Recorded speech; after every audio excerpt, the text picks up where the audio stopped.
झारखंड में अभी तीसरा टेन्योर चल रहा है पंचायती राज का, लेकिन उसके बाद भी गांव में एक अदद पुलिया का नहीं पहुंचना। आप समझ सकती हैं कि पैसे कहां चले जाते हैं, कैसे गायब हो रहे हैं। ये अपने आप में एक चिंता का विषय है। वो उरू नाम की जगह है और बच्चे नदी पार करके एकदम कपड़े उठा करके नदी पार कर रहे थे। वैसे ही हमारे सिमडेगा में खुद एक जगह है जहाँ पर बच्चे क्या करते हैं ना, साइकिल नदी की इस ओर छोड़ देते हैं और वहाँ मतलब कि अपने आधे कपड़े उतार लेते हैं, फिर उसका साइकिल मतलब कि नदी तैर के पार करते हैं, तब घर पहुँचते हैं। तो ऐसे कितने गांव हैं, ढूंढने से बहुत सारे गांव मिलेंगे आदिवासी इलाकों में। सोचिए कि अगर वैसा गांव है जहां पे पगडंडी पे चल रहे हैं लोग, तो अगर उस दौरान किसी का प्रसव होना है तो महिलाओं को ढोकर पार करेंगे, या तो गर्भवती महिला को कितना दूर मतलब कि मेन रोड जहाँ पर 4 पहिया वाली जो प्रसव कराने के लिए जो ममता वाहन जाती है उसको लाना पड़ेगा। तो अभी भी मतलब समझिए कि बहुत सारी महिलाएँ इन सब कारणों से वंचित है अपनी बुनियादी ज़रूरत और अधिकारों से। नमस्कार, मैं प्रियंका इस वक्त दिल्ली में हूँ। मेरे साथ अगस्टीना जी हैं, इनसे बातचीत करेंगे। झारखंड से आई हैं और ख़ास तौर पे झारखंड में कवरेज करती हैं आदिवासी महिलाओं की, गरीब तबके की महिलाओं की। उनका हाल जानने के लिए इनसे बातचीत करेंगे कि किस तरह से क्या क्या परेशानियाँ आती हैं आदिवासी महिलाओं को, क्या झेलना पड़ता है और सरकार क्या क्या मदद करती है। इनकी रिपोर्ट में तमाम चीज़ें दिखाई जाती हैं, इनका खुद का चैनल भी है। फ़िलहाल पहले बात करेंगे हम अगस्टीना जी से। मैम, स्वागत है आपका हमारे चैनल। जी शुक्रिया, जोहार।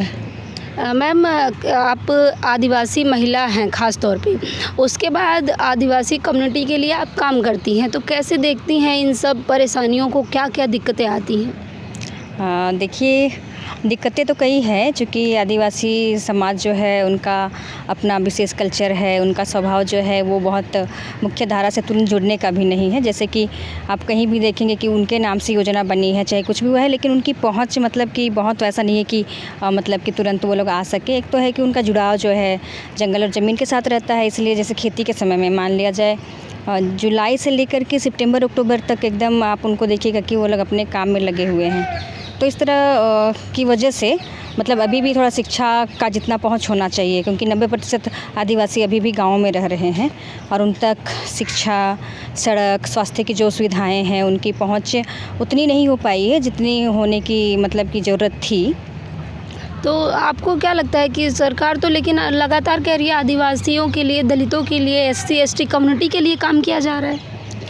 सरकार दावा करते रहती है कि काम हो रहा है और निसंदेह थोड़ा बहुत काम होता है, लेकिन अब जब आप एकदम बिल्कुल मतलब कि सुदूरवर्ती प्रखंड और सुदूरवर्ती गांव में जाएंगे तो आप ऐसे भी देखेंगे कि आज भी लोग लकड़ी के बने हुए पुलिया मतलब कि एक नदी है, नदी के ऊपर एकदम लकड़ी का पुल बना दिया गया है, उसी से बच्चे आ जा रहे हैं, वहाँ से स्कूटी और स्कूटर भी पार कराया जा रहा है। तो अब ऐसे चीज़ों को हम लोग क्या बोल सकते हैं कि नहीं पहुँचा है वहाँ तक मतलब कि जो काम होना चाहिए, बुनियादी सुविधा। मतलब सोचिए कि अगर वैसा गांव है जहाँ पे पगडंडी पे चल रहे हैं लोग, तो अगर उस दौरान किसी का प्रसव होना है तो महिलाओं को ढोकर पार करेंगे, या तो गर्भवती महिला को कितना दूर मतलब कि मेन रोड जहाँ पर 4 पहिया वाली जो प्रसव कराने के लिए जो ममता वाहन जाती है उसको लाना पड़ेगा। तो अभी भी मतलब समझिए कि बहुत सारी महिलाएं इन सब कारणों से वंचित है अपनी बुनियादी ज़रूरत और अधिकारों से। अच्छा, ऐसे में जब आप कह रही हैं कि शिक्षा की हालत इतनी खस्ता है, तो बच्चे क्या करते हैं? वहाँ के बच्चे कैसे, मतलब आधे से ज़्यादा बच्चे तो उनका मनोबल टूट जाता होगा, स्कूल तक नहीं जा पाते होंगे? हाँ, स्कूल तक नहीं जा पाते हैं। अभी कुछ दिन पहले ही मैंने, हमारे एक साथी हैं जो सामाजिक सरोकार सामाजिक सफ़रकर्ता के नाम से चलाते हैं, गुमला गए थे किसी काम से, गुमला के चैनपुर जगह। वहाँ पे उन्होंने दिखाया एक गांव का वीडियो, उरू नाम की जगह है और बच्चे नदी पार करके एकदम कपड़े उठा करके नदी पार कर रहे थे। वैसे ही हमारे सिमडेगा में खुद एक जगह है जहाँ पर बच्चे क्या करते हैं ना, साइकिल नदी की इस ओर छोड़ देते हैं और वहाँ मतलब कि अपने आधे कपड़े उतार लेते हैं, फिर उसका साइकिल मतलब कि नदी तैर के पार करते हैं, तब घर पहुँचते हैं।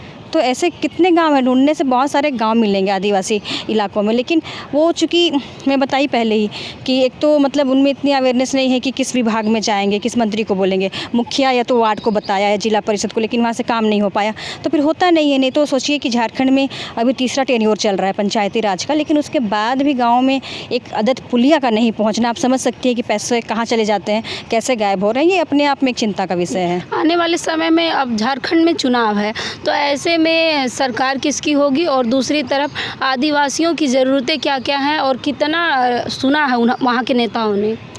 देखिए, नेता जो भी नेता रहते हैं, चूँकि मैं जिस तरह से समुदाय के साथ में काम करते रहती हूँ, मैं एक बात कह सकती हूँ कि चाहे कोई कितना भी आदिवासियों की हितैषी होने का दावा करे, कोई भी सरकार जो अभी है, चाहे जो मतलब कि पहले भी थी, वो कितना भी बोल लें, लेकिन एक बात तो एकदम पक्की ही है कि मतलब कि गाँव के एकदम अंतिम गाँव के जिस लोकतंत्र की वजह से वो चुनाव जीत करके सत्ता में आते हैं, लेकिन उन गाँव तक अगर पैसे नहीं पहुँचे और उन गाँव के लिए सड़क नहीं बना, पुल नहीं बना, तो हम तो यही बोलेंगे ना कि उनके लिए लोकतंत्र है नहीं। तो इसलिए हम ये बोल सकते हैं कि सत्ता में आने का जिसको लालच है, वो कोई ना कोई नारा दे करके आ जाएगा, लेकिन अगर उसकी निष्ठा नहीं है, उसके कार्यकर्ता उस गांव की असल मतलब की जो ज़रूरत है कि योजना नहीं दिला पा रहे हैं, तो आखिर वो पार्टी कहीं ना कहीं मतलब कि आदिवासियों के लिए दिखावा करने का ही काम कर रही है। तो ऐसे में जनता जागरूक नहीं है क्या? वोट कैसे दे देती है इन नेताओं को, चुन के कैसे भेज देती है पार्लियामेंट में, विधानसभा में? और ये देखिए, हमारे आदिवासी लोग भोले भाले होते हैं, सबको पता है। मतलब उनको वोट बहिष्कार करना है, बड़े अधिकारी लोग जा करके बस बोल दिए कि नहीं इस बार हो जाएगा। उन लोग रिटर्न रूप से चीज़ों को करने के लिए उतना सक्षम नहीं है। बहुजन समाज के लोग जितने आगे हैं इन सब चीज़ों को एडवोकेसी के लिए, थोड़ा आदिवासियों से वैसा आदिवासियों की भी जागरूकता नहीं है। उन्हीं के बीच में से कोई पार्टी में चले जाएंगे, उन लोग बोलेंगे कि इस बार इसको दे दीजिएगा, जीतेंगे तो हो जाएगा, तो भोले भाले लोग फिर दे देंगे। इसी में इतने साल चलेगा। आप मानती हैं कि एससी कम्युनिटी से भी खस्ता हालत है, बेकार हालत है आदिवासी यानी एसटी समाज की? हाँ, मतलब कि शिक्षा के क्षेत्र में और एडवोकेसी करने के क्षेत्र में एससी से अभी भी आदिवासी लोग पिछड़े हुए हैं, क्योंकि जिस तरह का हम लोग तब्दीली देख रहे हैं, जिस तरह के जैसे आप भी इतना काम कर रही हैं इस युवा समय में, बताइए। और हमारे आदिवासी युवाओं में इतनी मतलब की समझ नहीं है कि वो मतलब कि सामाजिक मुद्दों को, राजनीतिक मुद्दों को मीडिया के माध्यम से भी दिखाएं। उन लोग का जो कल्चर है, नाचना गाना, उसमें थोड़ा अधिक समय चला जाता है और सामाजिक काम को वो लोग थोड़ा पीछे ही रखते हैं और लगता है कि ये बड़ों का काम है। तो इसी के लिए जिन लोग राजनीति में जाते हैं उन लोग की भी समझ उतनी ही रहती है। इसलिए मतलब कि हम देख पा रहे हैं कि मतलब कि जितने काम अभी तक होने चाहिए वो नहीं हो पा रहा है। दो चीज़ के लिए विशेष तौर पे झारखंड को जाना जाता है, एक कोयला और एक शराब, क्योंकि महुआ वहाँ पे ज़्यादा होती है। तो ऐसे में आदिवासियों का जीवन कैसे, दिनचर्या कैसे चलता है? देखिए, आदिवासी लोग बहुत ही शारीरिक श्रम करने वाले मतलब कि जनजातीय समुदाय हैं और शारीरिक परिश्रम करके ही उनका सारा मतलब कि समझिए कि अधिकतर जीवन चलता है। जो भी काम करते हैं, खेती बाड़ी में भी शारीरिक श्रम जाता है और इसलिए शाम में उन लोग मतलब कि शराब का सेवन करते ही हैं, विशेषतः पुरुष लोग। और इसकी वजह से शराब एक बड़ा कारण है आदिवासियों के विकास में बाधक है, क्योंकि कम उम्र के जो युवा हैं, लड़के हैं, उन लोग भी शराब का इतना सेवन करते हैं कि आधी पढ़ाई उन लोग छोड़ देते हैं, शराबी हो जाते हैं। उसकी वजह से फिर जब ड्रॉप आउट हो जाते हैं तो काम करने के लिए पलायन हो जाता है। और आप खुद भी जानती है कि किस तरह से बाहर से आदिवासी लोग जब बड़े नगरों में आते हैं तो किस तरह से उनका मतलब कि श्रम का सही मूल्य नहीं मिलता है, वे वेजेस के बारे लेकर के जागरूक नहीं होते हैं। उसी प्रकार मतलब कि यहाँ से ठग करके फिर लौटते हैं, या तो अधिकांश समय यहाँ काम करने के बाद में बुढ़ापे के समय लौटते हैं तो फिर उनके हाथ में वैसा भी कुछ नहीं रहता है जिससे कुछ कर पाएँ। और आदिवासियों एक और बात है कि भविष्य को लेकर के बहुत अधिक चिंता नहीं होती, मतलब प्रतिस्पर्धा की भावना उनमें नहीं होती है। एक अच्छी बात है, लेकिन प्रतिस्पर्धा की भावना नहीं होने की वजह से उनके जो संसाधन है उसको जिन लोग को अधिक कमाना है, जिन लोग को अधिक हासिल करना है, उन लोग तो उनके संसाधनों पर गिद्ध नज़र डाल करके लूट रहे हैं, जिसकी वजह से और आदिवासियों की स्थिति खराब हो रही है। प्रधानमंत्री मोदी कहते हैं कि आदिवासी मत बोलो, इनको वनवासी बोलो, ये वनवासी हैं।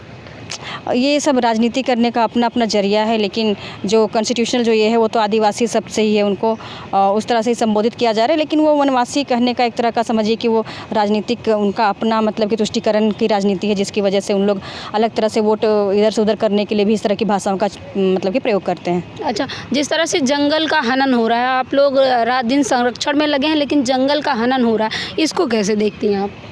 मैं इसको यही देखती हूँ कि मतलब कि बड़े बड़े होर्डिंग्स लगा करके जब मैं यहाँ बैठी हूँ, सब तरफ जलवायु परिवर्तन और ये वो की बात होती है, लेकिन जब आप मतलब कि कहीं जाएंगे ना कोई ऐसे प्रोग्राम में जहाँ पे मीटिंग्स हो रहे हैं तो आपको फिर प्लास्टिक के बोतल में ही पानी मिलेगा। तो फिर मतलब कि आप एक तरह से बोलोगे, पूरे सबको समझाओगे कि हम लोग को मतलब कि जलवायु परिवर्तन रोकना है, जंगलों को बचाना है, जिससे कि पर्यावरण बचा रहे और सृष्टि का जो आधार है प्रकृति उसका मतलब संतुलन बना रहे और सबके लिए मतलब कि ये पर्यावरण बचाव काम करे। लेकिन हमारी जो प्रैक्टिसेस है डे टू डे लाइफ में, जो प्लास्टिक पर बैन होना चाहिए, वो नीति निर्धारकों का काम है करने के लिए, लेकिन उन लोग खुद कितने मतलब कि अभ्यास कर रहे हैं इसको जारी रखने के लिए। और आप देखिएगा कि जब आप जंगलों पर जाइएगा, पत्तों में सामान बिकते हैं, पत्तों पर ही सब्जियां मतलब कि ढक करके देते हैं लोग। तो इन सब चीज़ों को बढ़ाने के बजाय जो प्लास्टिक का प्रयोग खुद मतलब कि नहीं रुकता है, आप चिप्स ले लीजिए, कुछ भी ले लीजिए, तो हम लोग भी ले करके फिर प्रयोग करते हैं। तो इस तरह की चीज़ें हैं जिसकी वजह से मतलब ये अंतर दिखता है कि ख़त्म करना है, लेकिन मतलब कि जो प्रयोग होते रह रहा है सामान और जिसको पैसा जा रहा है वो प्लास्टिक के जो बनाए जाते हैं पैकिंग के लिए, वो के लिए, तो फिर आप समझ सकते हैं कि मैं क्या बोलना चाह रही जी हूँ। जी। एक सवाल मेरा आखिरी है, जिस तरह से आदिवासी कम्युनिटी को बड़े आसानी से नक्सली कह दिया जाता है, आतंकवादी कह दिया जाता है, इसको कैसे देखती हैं आप?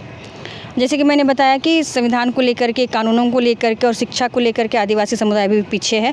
इस वजह से बहुत बार क्या होता है कि जिन लोग उन क्षेत्रों में काम करने के लिए जाते हैं और वहाँ लूटपाट कर रहे हैं अगर संसाधनों की जिस भी रूप में, और उनको किसी को फंसाना है कि इसको फंसा देते हैं और हम लोग वहाँ मतलब कि जो मेन मुद्दा के लिए गए हैं लूटने के लिए, किसी चीज़ का लाभ लेने के लिए, तो वो काम चलता रहे। ऐसे में वहाँ के जो युवा हैं थोड़ा बहुत शराब पी करके अगर कहीं कुछ कर रहे हैं तो अनाप शनाप केसों में फंसा करके लोग उनको नक्सली का दर्जा भी दे देते हैं। शुक्रिया मैम बातचीत करने के लिए। आपका भी बहुत शुक्रिया। तो आपने देखा अगस्टीना जी ने बहुत कम शब्दों में, बहुत कम समय में वो सारी समस्याएं समझा दी हैं जो आदिवासी कम्युनिटी, आदिवासी समुदाय झेल रहा है। चाहे वो शिक्षा ले लीजिए, लगातार जब बाढ़ आती है तो बच्चे आधे कपड़ों में स्कूल जा रहे हैं, और तमाम ऐसे लोग हैं जो कहते हैं कि ये आरक्षण खा रहे हैं SC ST कम्युनिटी को लोग। तो मैं कहना चाहती हूँ कि उनके साथ आप आइए, एक बार नदी में उतरिए, उस टूटे हुए जर्जर पुल पे आप जाइए और पैदल जाइए, आधे कपड़ों में स्कूल जाइए, तब आप बात कीजिए आरक्षण ख़त्म करने की। और दूसरी बात, जिस तरह से भोले भाले कम्युनिटी को नक्सली बता दिया जाता है, ना इसकी जांच होती है, क्योंकि घूम फिर के बाद शिक्षा किया जाती है। जब शिक्षा की कमी होगी तो मनोबल टूट जाता है, स्वाभिमान ख़त्म हो जाता है। ऐसे में तमाम खबरें आती हैं कि झारखंड से, छत्तीसगढ़ से या तमाम ऐसे आदिवासी बेल्ट से ये नक्सली मारे गए हैं, लेकिन तह तक कोई नहीं जाता है। इस खबर पर आपकी क्या राय है? हमें कमेंट बॉक्स में अपनी प्रतिक्रिया ज़रूर दीजिएगा। धन्यवाद।